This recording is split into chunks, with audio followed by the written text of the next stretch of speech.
നാട്ടടുക്കളയിലേക്ക് എല്ലാവർക്കും സ്വാഗതം. ഞാനിന്ന് തയ്യാറാക്കുന്നത് തോരനാണ്. അതിനുവേണ്ടി ഒരു ക്യാരറ്റ് ചെറുതായി നുറുക്കിയെടുത്തിട്ടുണ്ട്. ഇതേപോലെ നീളത്തിലെടുത്തത്. പിന്നെ ഒരു ഉരുളക്കിഴങ്ങ്, ഒരു സവാള, എരിവിനാവശ്യമായ പച്ചമുളക്, ക്യാപ്സിക്കം, പിന്നെ എടുത്തത് മുള്ളങ്കി. എന്നുവെച്ചാൽ ഈ മുള്ളങ്കിയും ക്യാപ്സിക്കൊന്നും അധികം ആർക്കും ഇഷ്ടപ്പെടാത്ത ഒരു സംഭവമാണ്. ഇഷ്ടപ്പെടുന്നവരും ഉണ്ടാവും, അങ്ങനെയല്ല. ചിലവർക്കെല്ലാം അത് കഴിക്കാൻ കുറച്ച് ബുദ്ധിമുട്ടാണ്. അപ്പോൾ ഞാൻ ഇതേപോലെ ഒരു ദിവസം വെച്ച് നോക്കി. അപ്പോൾ നല്ല ടേസ്റ്റ് ഉണ്ട്. അത് നിങ്ങൾക്കും കാണിക്കാമെന്ന് വെച്ചിട്ടാണ് ഞാൻ ഈ വീഡിയോ ചെയ്തത്. അപ്പോൾ ഇതെങ്ങനെയാണ് തയ്യാറാക്കുന്നത് നോക്കാം. ഒരു പാത്രത്തിലേക്ക് മാറ്റി കൊടുത്തിട്ടുണ്ട്. നമുക്ക് കുറച്ച് മഞ്ഞൾപ്പൊടി ചേർത്ത് കൊടുക്കാം. അധികം ചേർക്കണ്ട, പച്ചക്കറി ആയതുകൊണ്ട് കുറച്ച് മതി. ഒരു പ്ലേറ്റിനുള്ള മഞ്ഞൾപ്പൊടി മതി. പിന്നെ ചേർക്കുന്നത് ഉപ്പാണ്. ആവശ്യത്തിന് ഉപ്പ് നമുക്ക് ചേർത്ത് കൊടുക്കാം. ഇനി നോക്കിയിട്ട് വേണമെങ്കിൽ ചേർക്കാം. ഇനി വേണ്ടത് കുറച്ച് വെള്ളം ഒഴിച്ചു കൊടുക്കാം.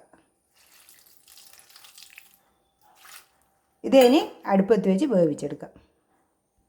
അടുപ്പിലേക്ക് മാറ്റി കൊടുത്തിട്ടുണ്ട്. ഇത് നല്ലോണം തിളച്ച് കഴിഞ്ഞാകുമ്പോൾ പിന്നെ കുറച്ച് തീ കുറച്ചെടുത്താൽ മതി. ഇനി ഇത് നമുക്ക് അടുപ്പ് വെച്ച് വേവിച്ചെടുക്കാം. ആയോ നോക്കാം. ഞാനിത് ഇളക്കി യോജിപ്പിച്ചെടുത്തിട്ടുണ്ടായിരുന്നു.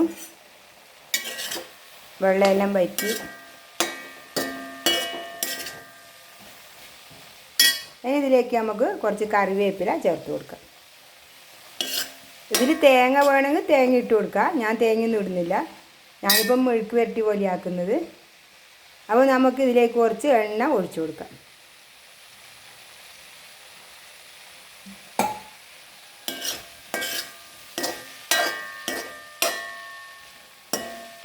നല്ല അടിപൊളി തോരനായത്.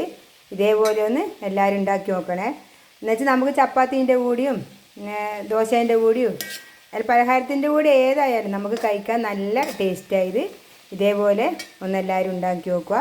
എൻ്റെ വീഡിയോ ഇഷ്ടപ്പെടുന്നെങ്കിൽ ലൈക്ക് ചെയ്യുക, ഷെയർ ചെയ്യുക, സബ്സ്ക്രൈബ് ചെയ്യുക.